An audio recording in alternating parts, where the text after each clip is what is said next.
there's a way to make an entrance. This is my destiny. It was now a conspiracy of witches. Download Veely today.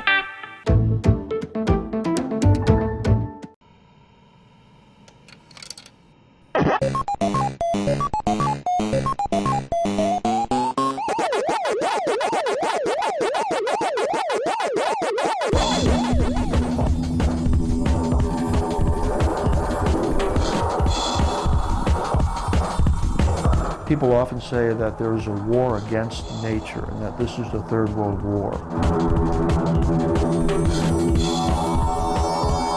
It's getting more stark, it's getting worse, and the rate of change is accelerating, whether we're talking about the extinction of species or the thoroughness of the technoculture. The world right now is frankly very frightening. For what we consider to be industrial civilization, I would say is extraordinarily uncivilized, actually quite savage. It's not an exaggeration to say that we're living in an ecological apocalypse. Between the years 1980 and 2045, we will lose more species of plants and animals than have been lost in the last 65 million years. We have two big picture time pressures that really mean we should be acting a lot more urgently than most of us have. And one of them is peak oil or energy collapse, and one of them is climate change or runaway global warming.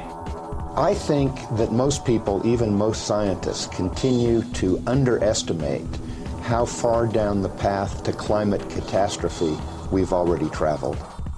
For the most part, we're oblivious to it. We don't want to know about it. We don't want to hear about it.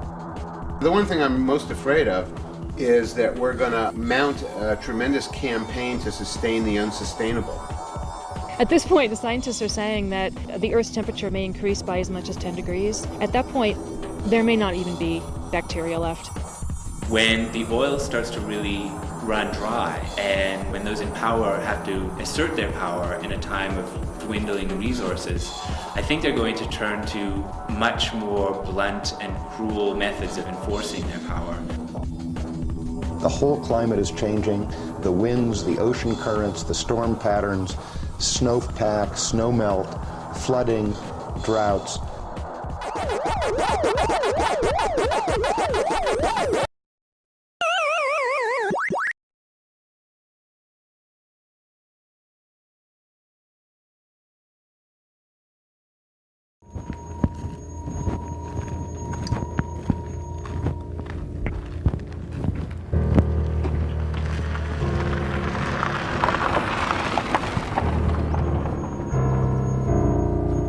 It's stunning how fast the destruction is proceeding.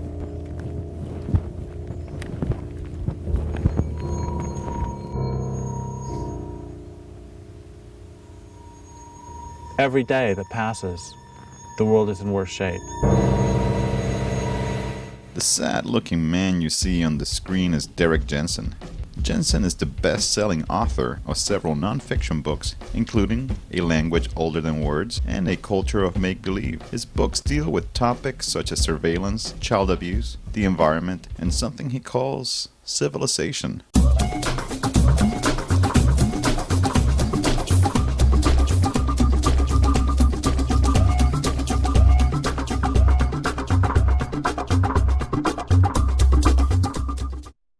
But it's statements like these that make him so controversial. They're thinking of raising the Shasta Dam in California, and the reason that Senator Feinstein gave was, it is Californians' God-given right to water their lawns. You know, there is no way to argue with that, except with explosives. That was Mr. Jensen in 2006. The same year he published a 2-volume set called Endgame. In Endgame, he argues that there is an urgent need to bring down civilization.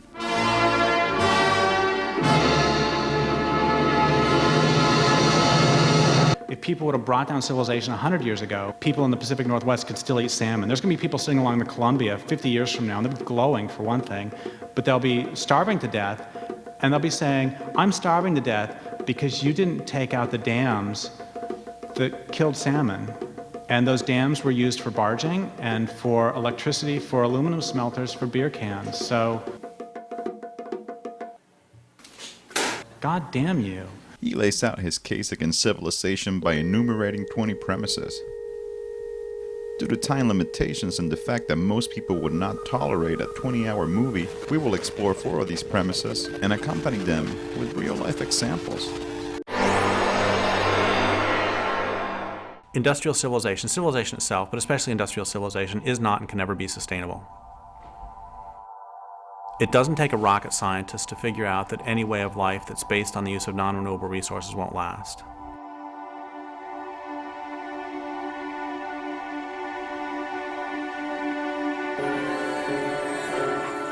Civilization is a way of life characterized by the growth of cities. So you've got groups of people living in a dense enough population that the local land base cannot support them. What that means is you have to get your basic resources from somewhere else because you've used them up where you live. So you're going to go out into the countryside and gather up whatever it is you want, bring it back in.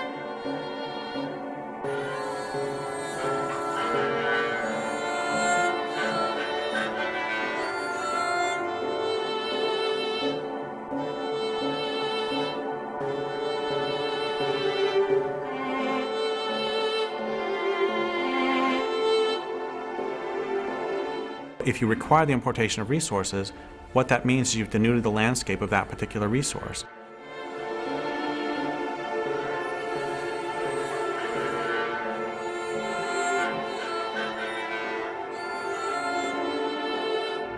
There's no way that in the long term you can continue to destroy the land that you need for your survival or the waters that you need to drink and expect to continue to live. Industrial civilization requires ever-increasing amounts of energy and ever-increasing amounts of land, ever-increasing amounts of resources of all kinds in order to perpetuate itself, in order to continue to grow, in order to just maintain itself. And we live on a finite planet, and those aren't available. Of course, unfortunately for us and most living creatures, that culture won't stop until it's consumed as much as it can, or of course until we stop it ourselves.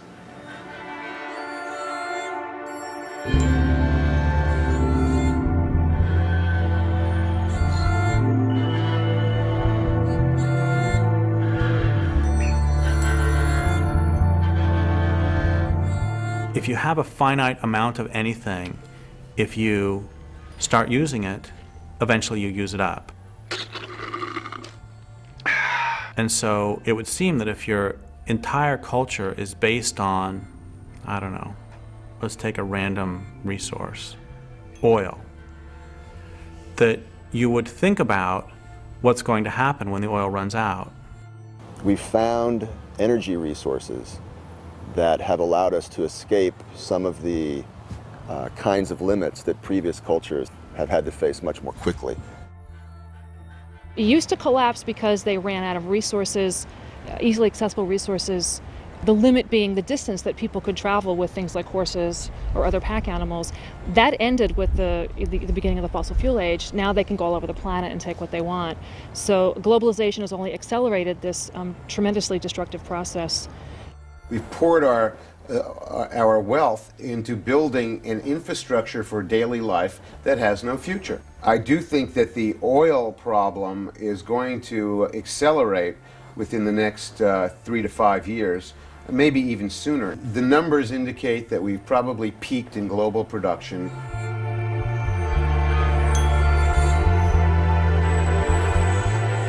Where do you find the break from that? I mean, it's all of it is a giant machine or ensemble that just moves forward. Technology, for example, never takes a step back. This whole thing just keeps going like a cancer. I don't know of any civilization that's been sustainable. I don't believe there ever has been one. Technology, really in its essence, is our culture's determination that comes from certain philosophical and historical sources that we will be nothing else but more relentlessly technological. There is no clean green path to living at a lifestyle that we're all used to in industrialized nations. This way of life is over. Civilizations are often cutting their own throats very visibly, very obviously, but they just keep on doing it. Every civilization is defined by hubris. It's defined by its denial to recognize that it lives in a natural world. As a matter of fact, every civilization in its founding lies elevates itself above nature and claims that it is the controller of the whole world.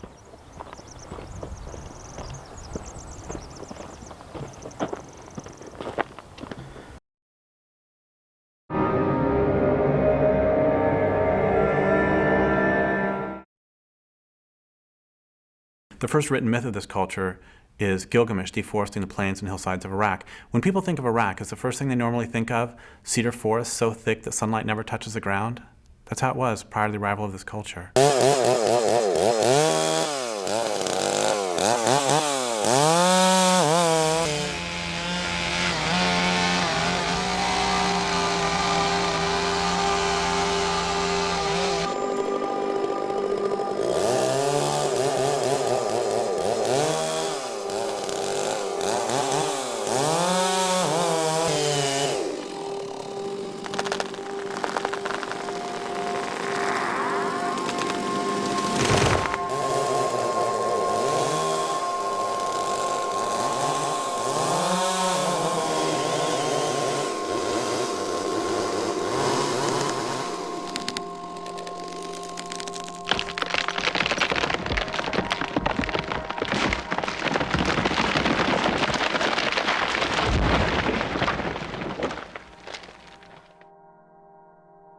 So as a longtime grassroots environmental activist, and as a creature living in the thrashing endgame of civilization, I am intimately acquainted with the landscape of loss, and have grown accustomed to carrying the daily weight of despair.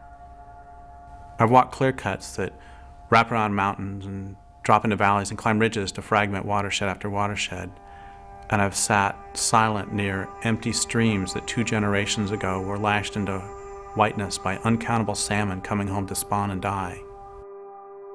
Out here in BC and across North America, when they do industrial logging, they actually take and just remove all the trees. They level everything. They leave nothing but stumps and slash piles. And they burn the slash piles and they take out all the timber. And what's left is a wasteland. It's like they take a rainforest and turn it into a desert. That's what a clear cut is.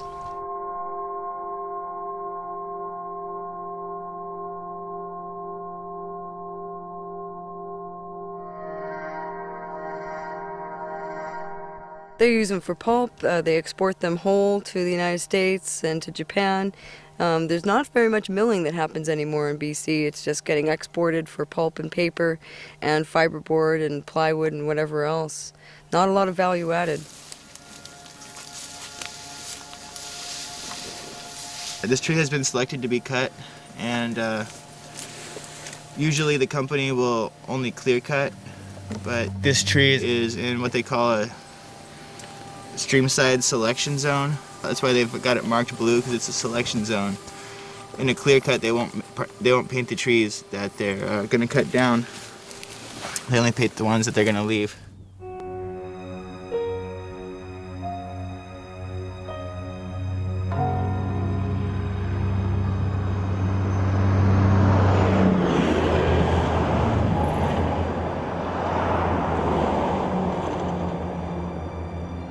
There's still a strong push to harvest as much of the western red cedar as they can. They're bringing in huge helicopters to do that. And they're high grading, selecting only the really good high quality timber and leaving the rest laying there, in a junk heap. So that's why we keep on, fighting back.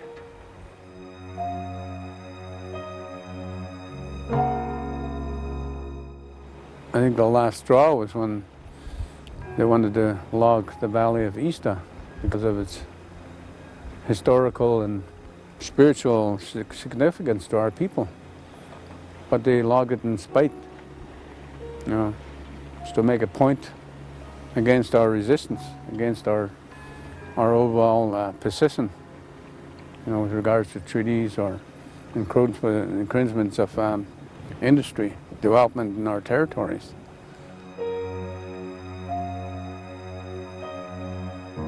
In a lot of these areas, like this clearing behind me up on the hill, you can see the soil is exposed. The ultraviolet kills off all the mosses, the funguses that hold the forest, hold the soil together. When the stumps rot and the roots die, then the slopes slide. And often there's not much regrowth, there's no regeneration of the forest. They do some replanting. It doesn't always work because there's no soil left. It washes down into the streams, it kills the salmon, it fills up the reservoirs, it causes all kinds of flood damage downstream. That's terrorism, stripping down all the trees, ripping out the trees in the forest, and now they're going to rip out the guts of the land with looking for copper and gold. And there has to be some kind of focus to address the injustice to our people, the injustice to the land, to the water, to the wildlife, the injustice to the marine life and the salmon life, and the injustice to the people that want to stand up for it. When we block the road, these trees are very valuable, and the laws are all profit-driven. They're all driven by the corporations. The police are there to enforce the corporations' right to log, not to enforce our right to stop them and protect the ecosystem. There's so little that's left of the old-growth forest like this that we see on the sides here, that people are putting their bodies on the line. They are willing to make huge sacrifices to stop the forest from being sacrificed, and the water and the air quality and the global climate.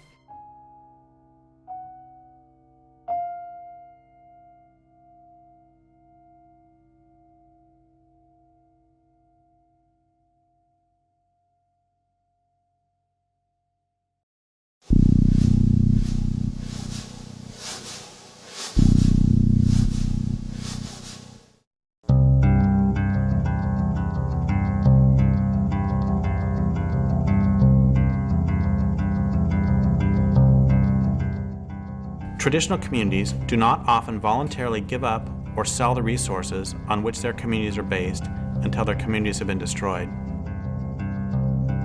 They also do not willingly allow their land bases to be damaged so that other resources, gold, oil, and so on, can be extracted. It follows that those who want the resources will do what they can to destroy traditional communities.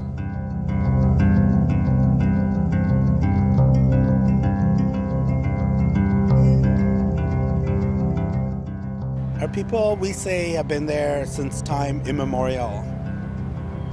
Prior to invasion and conquest, colonization, lands in North America were occupied by populations of people that had a profoundly different relationship with the land. They live with the land. All the ceremonies that have come up have to do with celebrating the renewal of seasons and life and affirming all of that. One thing about indigenous peoples is that there's always the idea that you have to live in balance. And, you know, emotionally, physically, spiritually, emotionally, you have to have balance. And so this same philosophy was applied to the natural world that they lived in. The Tolowa, on whose land I now live, weren't civilized. They didn't live in cities. They didn't require the importation of resources. They lived in villages, camps. And they lived there for 12,500 years if you believe the myths of science. If you believe the myths of the Tolowa, they lived there since the beginning of time. I think that what we have had in indigenous societies all along is a very kind of common sense, a very practical approach to why it's important to treat the world around you, the natural world, in a good way. Our people never exploited more than what we needed. We respect the land, we respect the animals, we respect the water, we respect the air, the wind, the fire, all the sacred elements, and we believe that they all are living things. So I suspect that's the way it was before contact. The stories that we have about our relationship to each other and to the land and to any spiritual aspect, any deities, arise from our relationship with the land. And the salmon were considered to be our mentors, caregivers, life givers. They were equal to us. In fact, all things that have form were equal to us. We weren't about dominating. The spiritual relationship that our peoples had prior to invasion with all of creation, and recognizing that all beings have a spiritual essence, a spiritual entity, and that if we want to live in this universe in a good way, that it was absolutely essential that we learned how to maintain respectful relations with all of creation.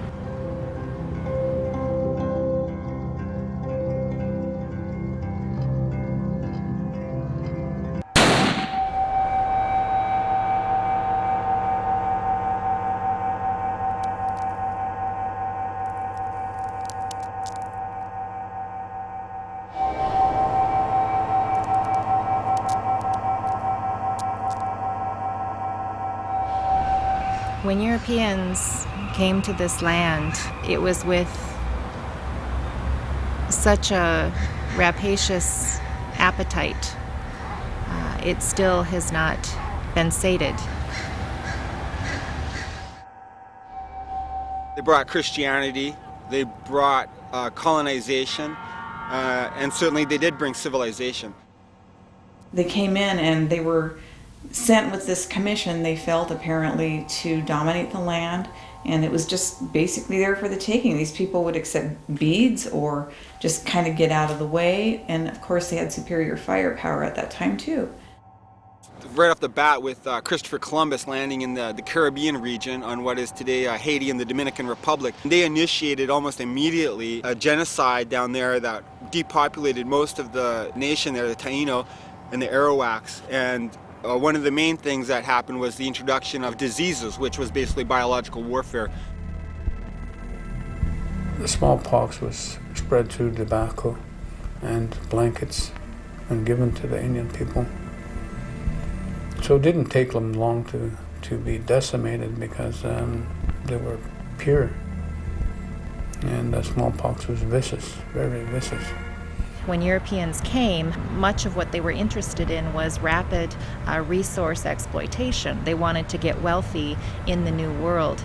And as they were seeking that wealth, they worked with indigenous nations to undermine traditional economies and undermine the relationship that indigenous populations have with the land, so that indigenous peoples could then do the work of resource exploitation and extraction for the Europeans so that they could get wealthy.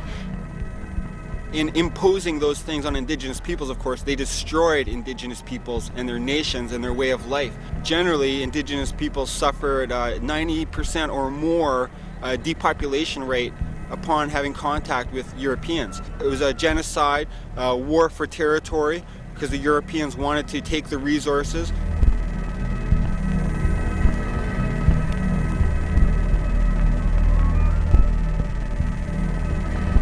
Settler society has worked to destroy what it needs to live, and that's suicidal. It's a suicidal mission. There's no way that it can be sustainable in the long term.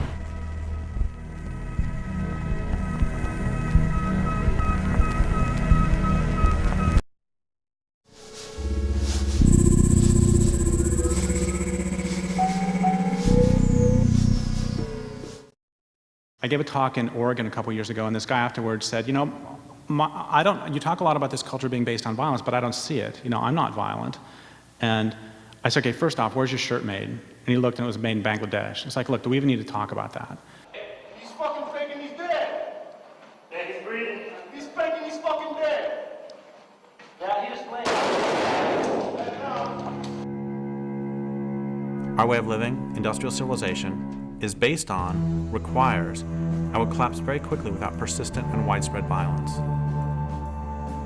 Arcing upwards into the 7th line. A large explosion, a large explosion. Wow. I'll just take a couple eggs.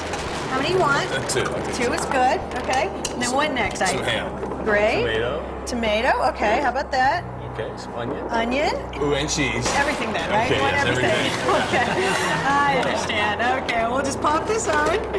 Now watch. I'm chopping the ham and veggies, grating the cheese, and whipping the eggs, all in 3 seconds. The machine that just made those smoothies for Berman and Fred will make an omelet. There's not much time left to get this beautiful Hope Diamond necklace, less than 50 seconds. Joanne? Absolutely, John. You're going to want to give us a call to get this beautiful Hope Diamond necklace. This is a 45.52 carat diamond surrounded by 16 white diamonds. It has a platinum chain bearing 46 more diamonds. These are 12 4-ounce Southern barbecue chicken breasts.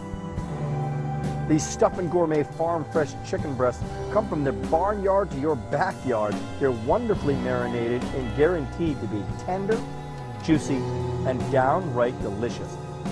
Fine-tune those measurements. We keep them on file. They're saved there on our computer. Go back into the section where you reorder and fine-tune those measurements for us. And then we'll have a chance to send you another pair of customized jeans that we really believe are going to fit perfectly. So we're going to do a countdown, starting from 5. Everybody got to help me out here. 5, 4, 3, 2, 1. Oh!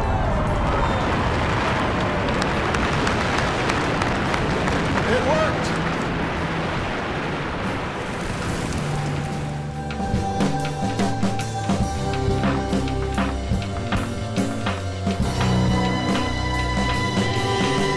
Second, I said, okay, do you pay rent? He's like, yeah. And I said, why? And he said, because I don't own. And I said, no, what would happen if you didn't pay rent? He said, well, the sheriff would come and evict me. I said, I don't know what that means. What would happen? He said, well, the sheriff would come and he would knock on the door. I said, okay, great. What happens if you open the door and you say, hey, I'm just finishing up making dinner. You want some? And so the sheriff sits down, you feed him, you don't poison him. And then after dinner, you say, well, you know, you've been somewhat pleasant company, but not all that pleasant, so I would like for you to leave my home now. What would happen? He said, well, the sheriff would pull out his gun and he'd say, I'm here to evict you because you didn't pay rent. I said, so the reason you pay rent is because if you don't, some guy with a gun is going to come and take you away. He said, I think I get it. I said, let's try again. What happens if you're hungry? So you go to the grocery store and you start eating. What's going to happen? So we're going to call the sheriff. I said, yeah, it's the same guy who's going to come with a gun and take you away. He's a real asshole, isn't he? So one of the reasons we don't see a lot of the violence is because it's exported. And another reason we don't see a lot of the violence is because we've been so metabolized into the system that we bought into this strange notion that it's okay to have to pay to exist on the planet. That's really, really weird. And if you don't pay, then some guy with a gun is going to come and bad things are going to happen to you.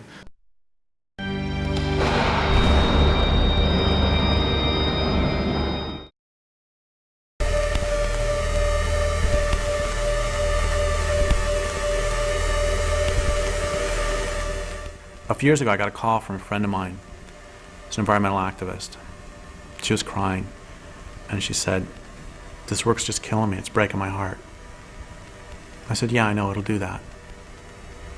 And then she said, the dominant culture hates everything, doesn't it? I said, yeah, it does, even itself. She said, it has a death urge, doesn't it? I said, yeah, it does. She said, unless it's stopped, it's going to kill everything on the planet, isn't it? I said, yeah, it is, unless it's stopped. And then she said, we're not going to make it some great new glorious tomorrow, are we?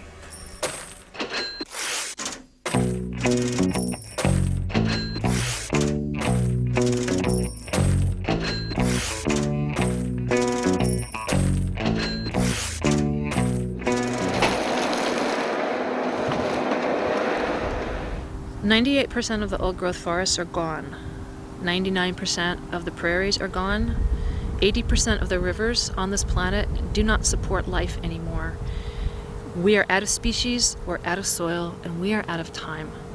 And what we are being told by most of the environmental movement is that the way to stop all of this is through personal consumer choices.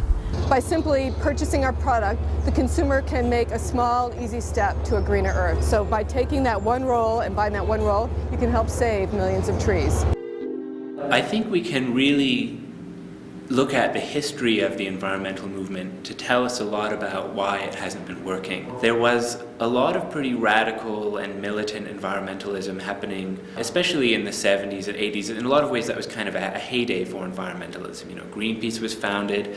It started to become very mainstream in some quarters to be an environmentalist. And then there was also a shift around that time when corporations realized that they could sell a lot of things by calling them green.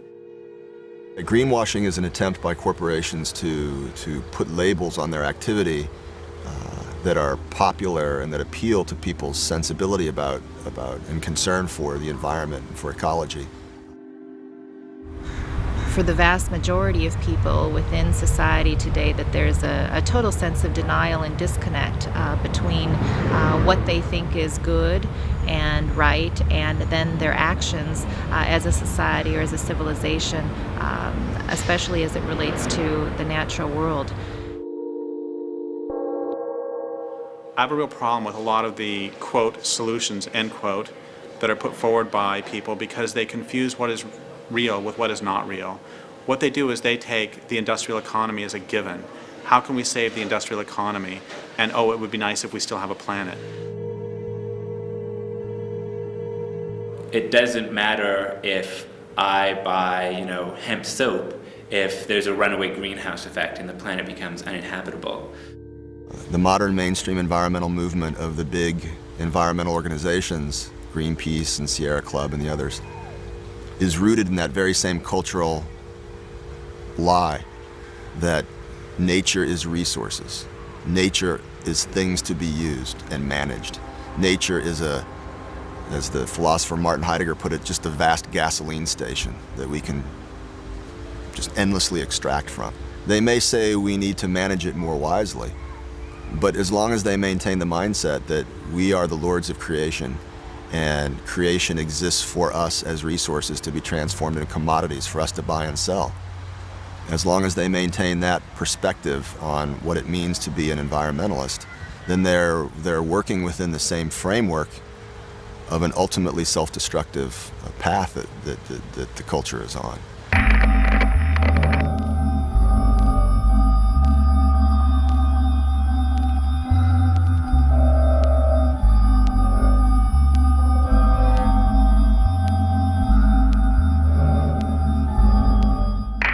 The marketplace is also going to be very important. Many customers have been pushing for change in the boreal forest. The Forest Products Association and its 21 member companies are responding to the demand for greener products. And that marketplace is going to pay close attention. If the change isn't happening, then they're going to put pressure on the parties who are part of the agreement, the environmental organizations, the forest products companies, to do the things that they've set out to do. And they will reward the companies when things begin to be implemented and the change happens on the ground. Fully confident of that. One interesting piece of the agreement is with Greenpeace, David Suzuki, Forest Ethics, Canadian Parks and Wilderness on our side. When someone else comes and tries to bully us, the agreement actually requires that they come and work with us in repelling the attack, and we'll be able to say, fight me, fight my gang. I personally have no use for large institutionalized environmental organizations. I think they're more of a problem than a help. They're just eco-bureaucracies. And I won't name any because I don't like to badmouth organizations except for one, which I feel that I can, and that's Greenpeace. And the reason I can criticize Greenpeace is I am a co-creator of Greenpeace, and therefore I feel like Dr. Frankenstein sometimes, and I feel that since I helped create the thing, I can certainly criticize it. And I think that Greenpeace has become the world's biggest feel-good organization now. People join it to feel good, to feel I'm part of the solution, I'm not part of the problem. Greenpeace brings in close to $300 million a year. And what do they do with that money? Generate more money. And the people who are at the top of the totem pole now are not environmentalists. They're fundraisers, they're accountants, they're lawyers, they're business people. People are voting with their dollars at the checkout stands. It's because they know the polling shows that the public cares. And, ultimately they're going to care about their profit margin and whether they can sell products. What's happened in British Columbia with the environmental movement, it's been stalemated. The big leaders, they're compromised. They went in bed. and it snuffed out that movement.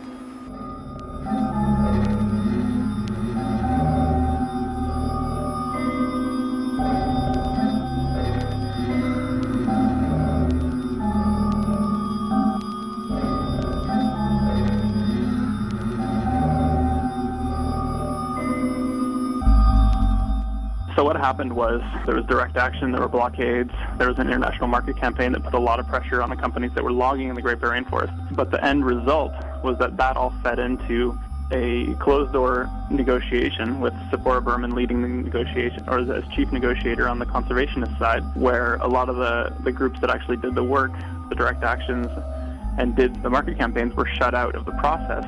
Public oversight was removed, and the protocol agreements that were signed with First Nations and with conservation groups were basically shunted aside. And so the protocol agreements gave the negotiators a mandate to negotiate for 40 to 60% conservation, but what happened was they agreed to 20%. It's not strange to me when people tell me that, oh, you know, that the former president of Greenpeace now works for the logging industry of Canada. The former president of Greenpeace Australia now works for the mining industry. The former president of Greenpeace Norway works for the whaling industry.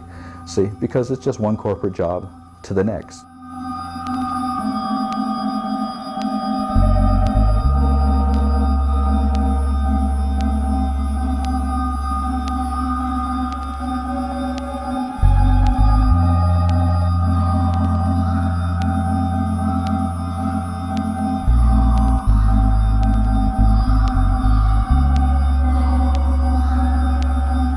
The only measure by which we'll be judged by those who come after is the health of the land and the health of the water, the health of the earth. They're not going to give a shit as to whether we recycle. They're not going to give a shit as to whether we wrote our legislators. They're not going to give a shit as to how hard we tried. What they're going to care about is whether they can breathe the air and drink the water, whether the land will support them. And they're not going to care how hard we tried. They're not going to care about any of that. What they're going to care about is, do we live on a living planet?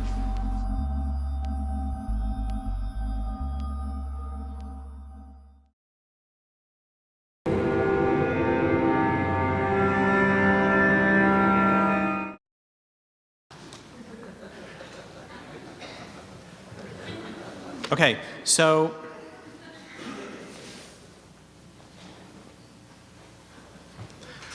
I don't know if you know this, but the original draft of the movie Star Wars was not written by Lucas. The original draft was written by environmentalists, and it's a little bit different.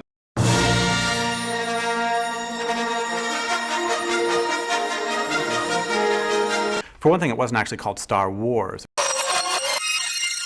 It was called Star Nonviolent Civil Disobedience. But the plot of Star Wars, for those of you who don't remember, is that the Empire has created this giant machine called a Death Star.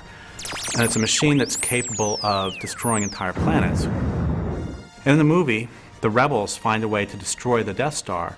And then at the very end, Luke Skywalker uses the Force to get past all the TIE fighters and to drop a torpedo down a thermal exhaust port and to blow up the Death Star. Once again, the first draft of the movie, written by environmentalists, was a bit different. The rebels didn't actually blow up the Death Star. Instead, they used other methods to slow the intergalactic march of empire. For example, they set up programs for people on planets about to be destroyed to produce luxury items like hemp hacky sacks and gourmet coffee for sale to inhabitants of the Death Star. Audience members will also discover there are plans afoot to encourage loads of troopers and other citizens of the Empire to take eco-tours of doomed planets. Their purpose will be to show to one and all that these planets are economically important to the Empire and so should not be destroyed. In a surprise move that will get viewers to the edges of their seats, other groups of rebels file lawsuits against the Empire, attempting to show that the environmental impact statement that Darth Vader was required to file failed to adequately support his decision that blowing up the planet would cause no significant impact. Viewers will thrill to learn of plans to boycott items produced by corporations that have Darth Vader on the board of directors. And they'll leap to their feet in theaters worldwide when they see bags full of letters written directly to Mr. Vader himself, asking that he please not blow up any more planets. Now, we all know that that would be enough not only to bring the Empire to its knees, but to make a damn fine and exciting movie. The thing is, there's more. Thousands of renegade rebels, unhappy with what they perceive as toadying on the part of mainstream rebels, decide in a scene guaranteed to bring tears to even the eyes of the most cold-hearted theatergoers to stand on planets about to be destroyed, link arms, and sing Give Peace a Chance. They send DVDs of that to Darth Vader and his boss, the Grand Moff Tarkin, to whom they also send wave after wave of loving kindness. A few of the rebels sneak aboard the Death Star and they lock themselves down to various pieces of equipment, and stirring debates are held on screen as to whether the rebels should voluntarily surrender on approach of the troopers or whether they should remain locked down to the end. And in a brilliant and brave touch of authenticity, the rebels are never able to come to consensus. But there's more. Once inside the Death Star, there's a splinter group breaks off. They burn a couple of transporters and they etch Galaxy Liberation Front. And then another group breaks off from that group and they finally make it to Darth Vader's private room. And when they get there, they sneak up behind him and they hit him with a vegan cream pie. And the directors decided to cut that because it was way too close to a scene in another movie they were developing at the same time called The Plot to Pie Hitler. As the Death Star looms directly overhead, a few of the rebels advocate picking up weapons to fight back. And those rebels are generally shouted down by the pacifist rebels, who argue that attacking those who run the Death Star is just another example of the Empire's harmful philosophy coming in by the back door. If we want to change Darth Vader, they say, we must first become that change ourselves. To change Darth Vader's heart, we must first change our own. We must above all else have compassion for Darth Vader and remember that he too was once a child. So finally, Leia, Luke, Han, Chewbacca, and a couple of robots show up, and they tell these others they found a way to blow up the whole Death Star. And the rest of the rebels, of course, are just horrified. There's a scuffle breaks out between Leia, Luke, Han, Chewbacca, and the two robots on one side, and the pacifists on the other. And the pacifists chase those four from the room and from the film, which is not a big deal because they're minor characters anyway.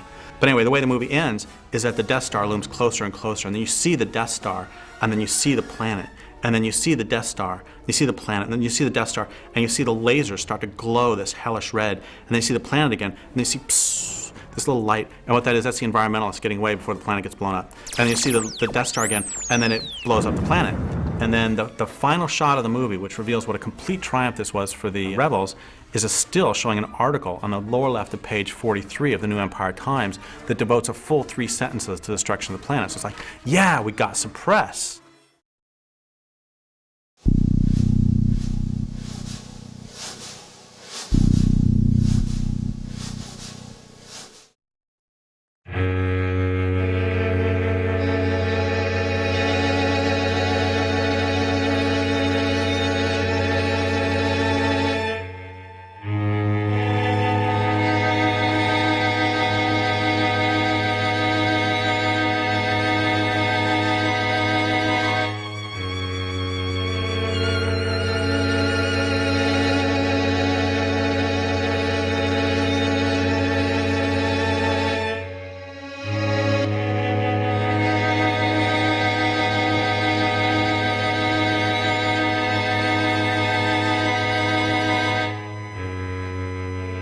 The public really needs to understand that no combination of alternative miracle fuels or biodiesel or ethanol or nuclear or sun or solar or used French fried potato oil, no combination of these things is going to allow us to keep a happy motoring society going.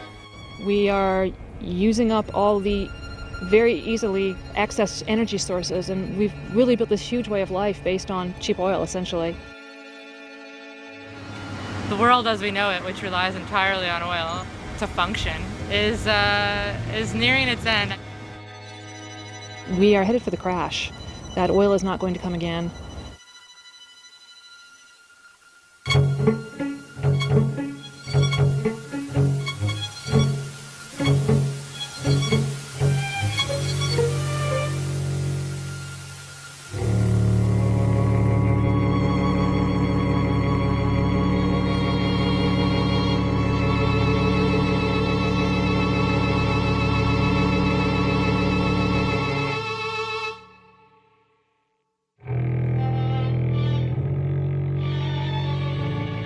Tar sands are probably one of the biggest industrial projects in the history of mankind.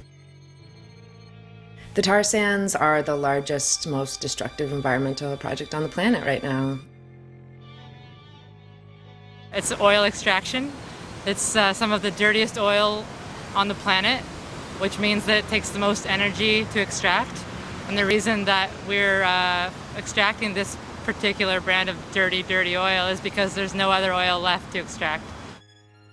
Tar sands really aren't oil. Effectively, the process by which you mine and refine tar sands is effectively adding about 100 million years of development through a synthetic process. The tar sand deposit in an area that covers the size of the state of New York or larger than England is already considered the largest industrial project in human history, and it's barely begun.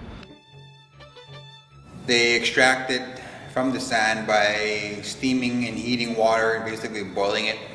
So the oil sits on top of the water like a froth, and then they scrape it off, and that's the bitumen.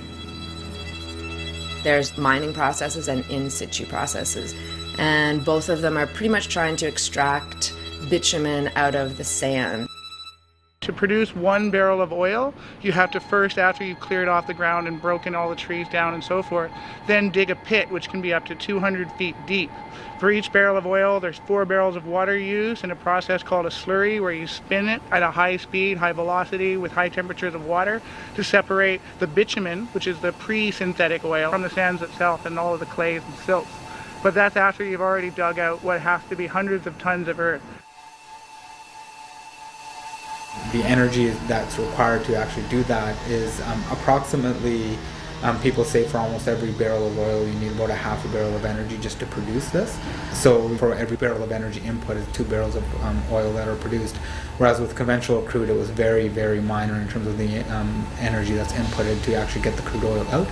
So the ratio that's most important to talk about is a ratio you could use in a country like Iraq, where for each barrel of oil you use to try to get more oil, you'll get about 100 barrels back.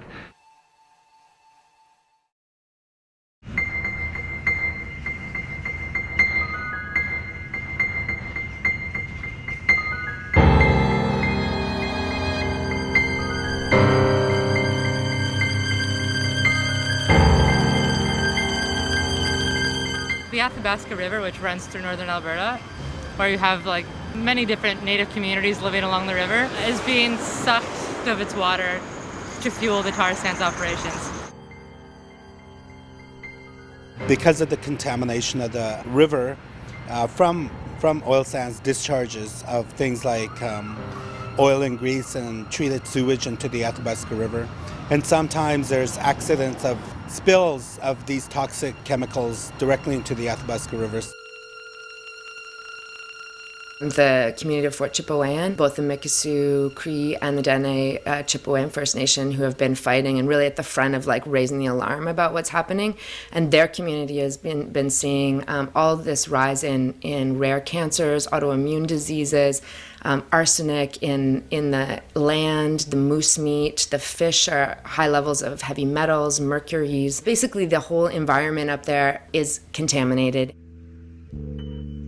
How this is affecting my community is that it's killing off the people of Fort Chipewyan.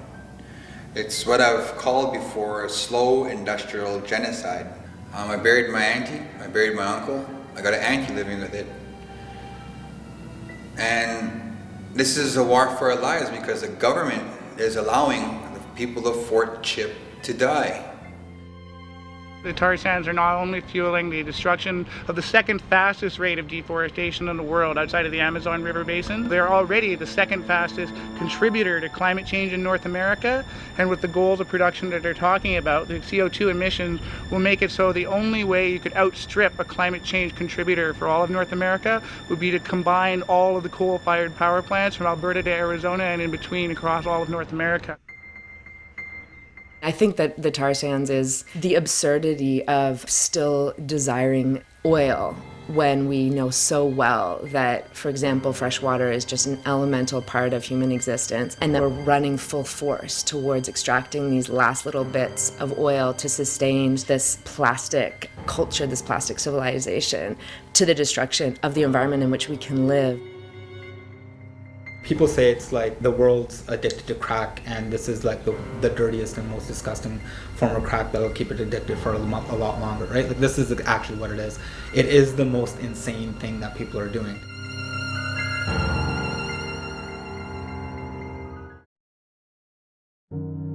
We probably agree that civilization is going to crash whether or not we help bring this about. If you don't agree with this, we probably have nothing to say to each other. We probably also agree that this crash will be messy. We agree further that since industrial civilization is systematically dismantling the ecological infrastructure of the planet, the sooner civilization comes down, whether or not we help it crash, the more life will remain afterwards to support both humans and non-humans.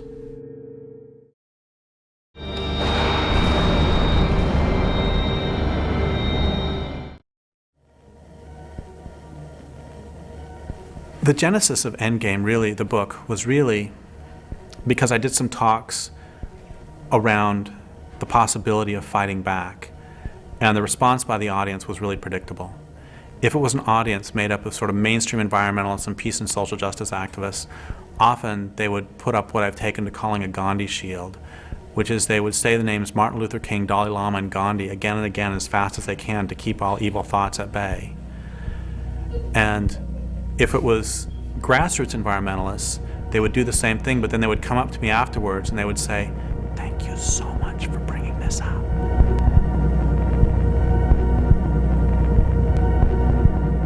Especially in North America, pacifists and nonviolent advocates have had a very defining role and even a censoring role in determining what other people's participation can be in a whole range of social struggles. And that the way that they've affected social struggles has made it very much easier for the state to control those social struggles. That nonviolence plays a function of recuperating social struggles, of taking out their teeth, making them harmless, so that they can just exist in this cesspool of democratic plurality. I wonder what happens to that kind of energy or idealism or faith that something is about to change when they're certainly not going to change at all. And what are the false hopes that keep us tied to the system? What are the false hopes that bind us to unlivable situations and blind us to real possibilities? Does anybody really think that Weyerhaeuser's going to stop deforesting because we ask nicely? Does anybody think that Monsanto will stop Monsantoing because we ask nicely? I was talking to this person in the States several years ago, and they said if we can just get a Democrat in the White House, things are going to be okay. We've got a couple of myths on the left that I would really encourage us to get over. The first is that social change happens by moral suasion. It doesn't. It happens by force. The problem with persuasion as a strategy is that it only works on people who can actually be convinced and who can, be relied upon to act from their position after their minds have been changed. And the problem is that we're not dealing with individuals who can be convinced or persuaded. We're dealing mostly with large, abstract social organizations and corporations, which are basically sociopaths made out of huge numbers of people. You can't argue with psychopaths, you can't argue with fascists, and you can't argue with those who are benefiting from an economic system. You have to stop them through some form of force, and that force can be violent or nonviolent. Could you stop Ted Bundy by peaceful means? The left, to a large extent, subconsciously, has as its primary role to make resistance harmless. States have recognized that resistance will never disappear, that struggles will never disappear, and in the past they tried suppressing struggles the first time that they showed their heads, that there's any sign of them, and that proved ineffective. So nowadays the way that states rule is by accepting the inevitability of conflict and resistance and just trying to manage it permanently. Keep the march going. There's nothing happening here. There's nothing happening, just one more line of police. So please keep the march going. Social movements in North America are locked into this pacifist doctrine that is imposed by the middle-class reformists who want to control the movement and dictate how it conducts itself. Advocates of nonviolence, they frequently say that nonviolence works, and the principal examples that they use of that are Gandhi in India and Martin Luther King in the US. The problem with that is that this constitutes a really great historical whitewashing, that in fact the resistance in India was incredibly diverse, and Gandhi was a very important figure within that resistance, but the resistance was by no means pacifist in its entirety. Gandhi gets used as a way to shut down conversation. Especially in the West, Gandhi's used as a way to sort of quell any ideas of either direct action or what's perceived as violence, or sort of like, resistance that goes beyond what is seen as sort of like a pacifist or a peaceful means of resistance. For years, I really bought into the whole Gandhian myth that is really sort of forced down the throat of activists in the United States. And the people who disabused me of that myth were when I first actually met some people from India. The people I talked to certainly didn't deify him, and many of them despised him. And they felt he was a collaborator, and he was somebody whom the British could work with. Gandhi's very well known in the West, but when you go to India, there's a freedom fighter and revolutionary leader called Bhagat Singh, who's in India probably almost as well known as Gandhi, as a part of the independence movement and sort of a leader in the independence movement. But in the West, most people probably have never heard his name. And the reason why that is that he used direct action tactics. There were generals of the British Army that were killed. There was a bomb thrown in a British assembly to basically attract the attention of the public. There were, weapons that people were getting off of railway cars. With Gandhi and the Indian National Congress, where you had the moderates and the extremists. The moderates were legal constitutional reform was their only method, and they were criticized for being a middle-class clique, for being too slow, for being too legalistic, and for being basically ineffective. The extremists, on the other hand, were being accused of being too aggressive, of being too fast and reckless and irresponsible. Gandhi basically got negotiating power from the fact that there were other elements in the struggle which were even more threatening to British dominance. So the British specifically chose to dialogue with Gandhi because he was, perhaps for them, the least threatening of the important elements of resistance.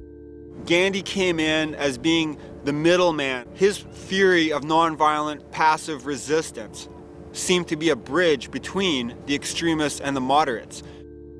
The British were bled white after World War II and didn't have the morale left anymore for a big fight, and they helped choose somebody that they could work with. They knew a revolution was coming, and they wanted to blunt it as much as they could. India went from being a colony to a neo-colony. The British were still able to maintain their interests less directly with Indians being in positions of management.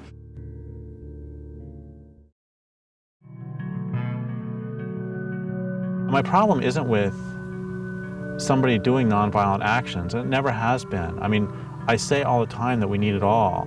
My problem is that so many pacifists, especially in the United States, end up not supporting more radical or militant work. The problem when this debate comes up is that you can't just assume that people that are resisting and are using a means of resistance haven't thought about what they're doing. And that's what I think often is the problem. When people decide to take certain actions, and when people decide that, hey, our marches aren't enough, or they're doing this or doing that, there's this assumption by a lot of people that want to toe the Gandhi line is that, oh, they're just not thinking about it. What most states will choose to do in similar circumstances is to find the elements of the resistance that are most easy to control and most easy to co-opt, to negotiate with them, and then to hand over power to them in order to continue the system that had already existed. So again, you have the state doing the same thing it did with Gandhi and Martin Luther King, it does with, for example, the environmental movement. So it invites the responsible leaders of the environmental movement in to inquiries, government commissions, debates. It recognizes them. They're the legitimate leaders because, again, it doesn't want the movement to begin to adopt more militant resistance tactics. The powerful do not ever give up without a struggle. I mean, those are the famous words of Frederick Douglass when he said, "Power concedes nothing without a demand. It never has, and it never will."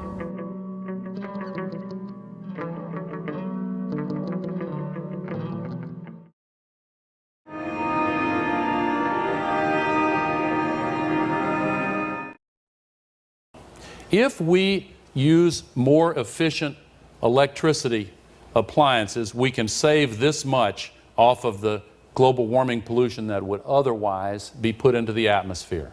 If we use other end-use efficiency, this much. If we have higher mileage cars, this much. And all these begin to add up. Other transport efficiency, renewable technology.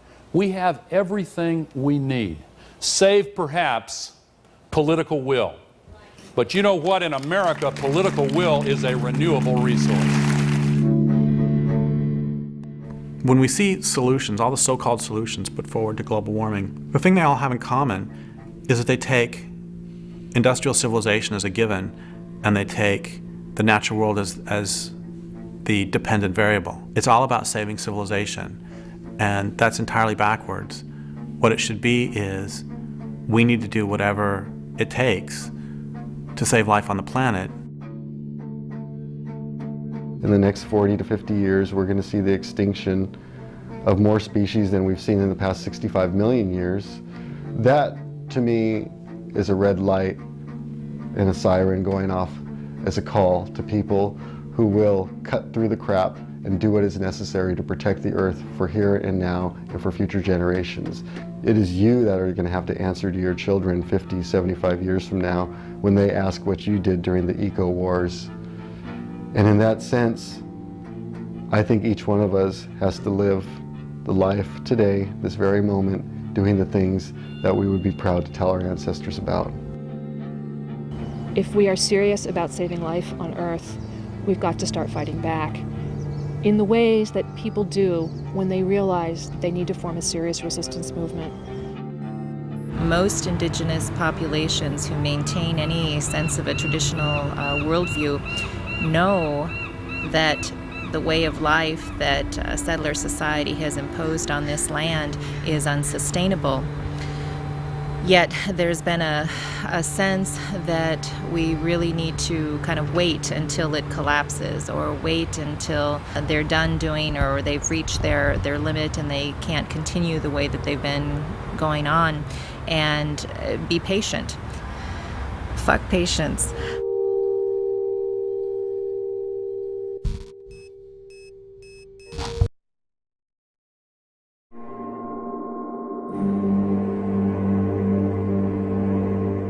I think really the big problem is power, and that's something that liberals have a lot of trouble kind of thinking about or wrapping their heads around.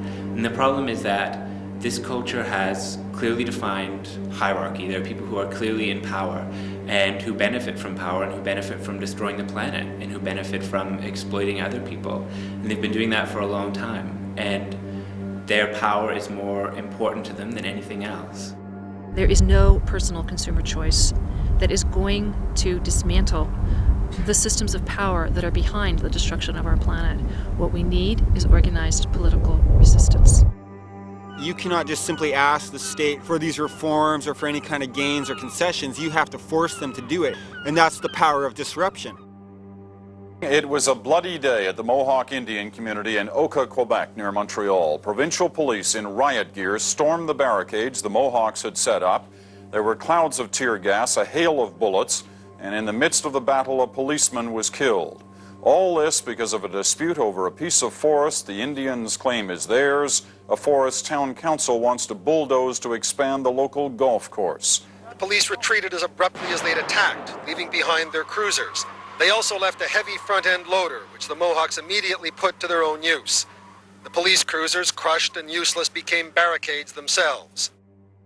We treat these trees and the land like our mother. These people are raping our mother. What would you do if they raped your mother? These politicians are servants of the system. It's their job to keep it going. It's their job to keep profit rolling in for the ruling class. And they will never, ever act in the people's interests or in the interests of the planet. It doesn't matter what we say. The only thing that they will respond to is force and the threat of social disruption. And even if we allow them to stay in power, they will always take back any gain that we manage to get from them.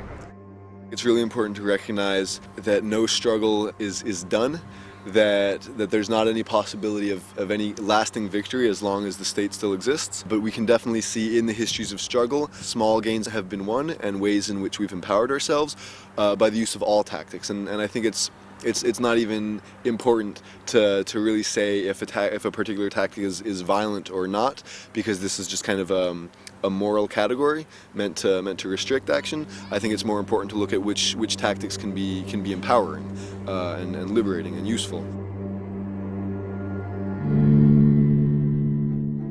Purely above ground means are designed to facilitate the expansion of global capitalism. These are serious power structures that are making vast sums of money. They are backed up by the power of the armed state in every way imaginable. They've got armies on their side, they own the mass media, the banks, all the money is on their side. If there's any doubt about the leadership that our military is showing, you just need to look at this F-18 fighter and the light armored vehicle behind me.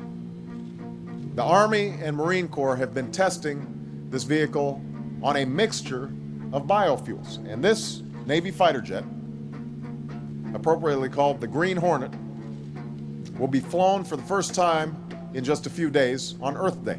Crazy Horse 1, request permission to picking up the load. Seattle trying to get permission to engage. Come on, let us shoot. A Bushmaster, Crazy Horse 1-8. You're taking him. Bushmaster, Crazy Horse 1-8. It's Bushmaster 7, go ahead. Roger, we have a black SUV, or bongo truck picking up the bodies. Request permission to engage. Bushmaster 7, roger. This is Bushmaster 7, roger, engage. 1-8, engage. Clear. Come on. Clear.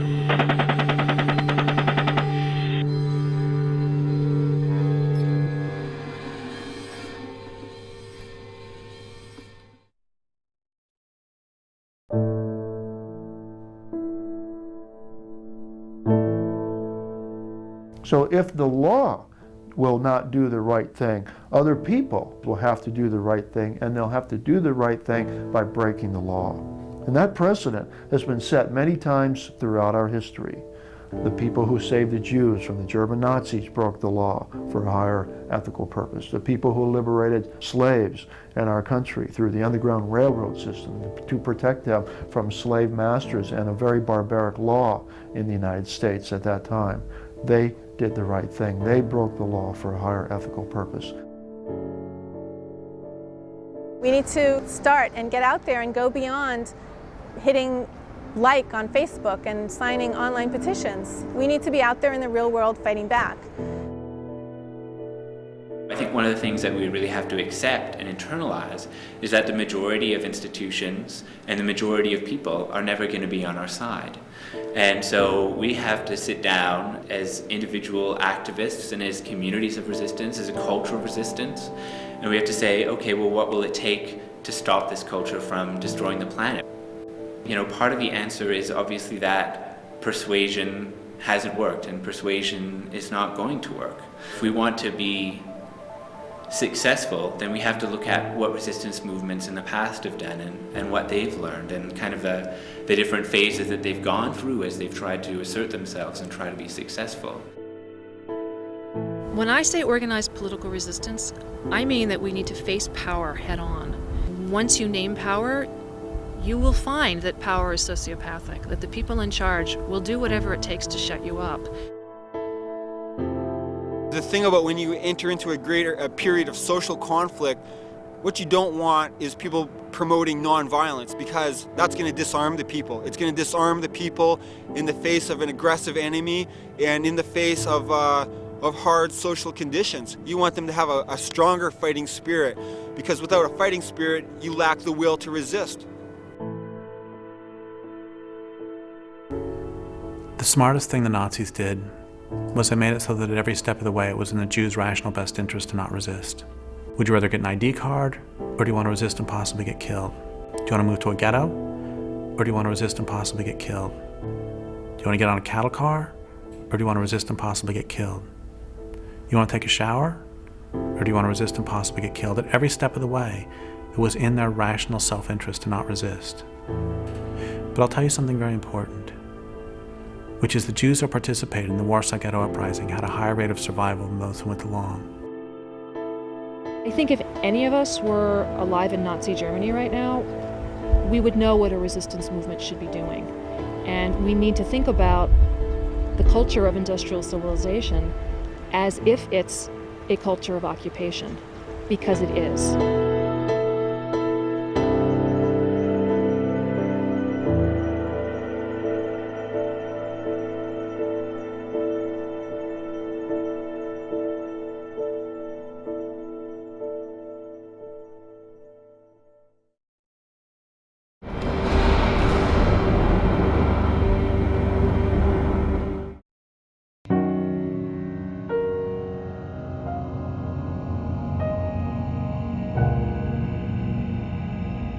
If Nazis or other fascists took over North America,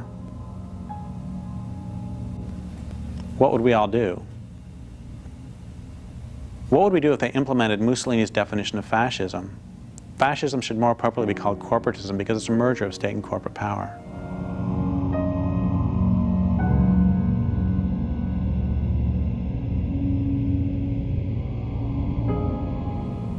What if this occupied country called itself a democracy, but most everyone understood elections to be shams, with citizens allowed to choose between different wings of the same fascist or following Mussolini corporate party?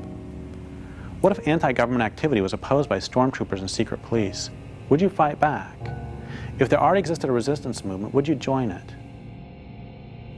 Would you resist if the fascists irradiated the countryside, poisoned food supplies, made rivers unfit for swimming, and so filthy you wouldn't even dream of drinking from them anymore?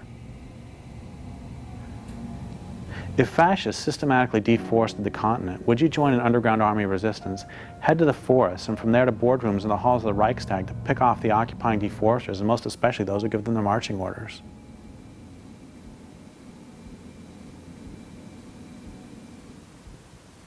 Give me a threshold, give me a specific point at which you finally take a stand.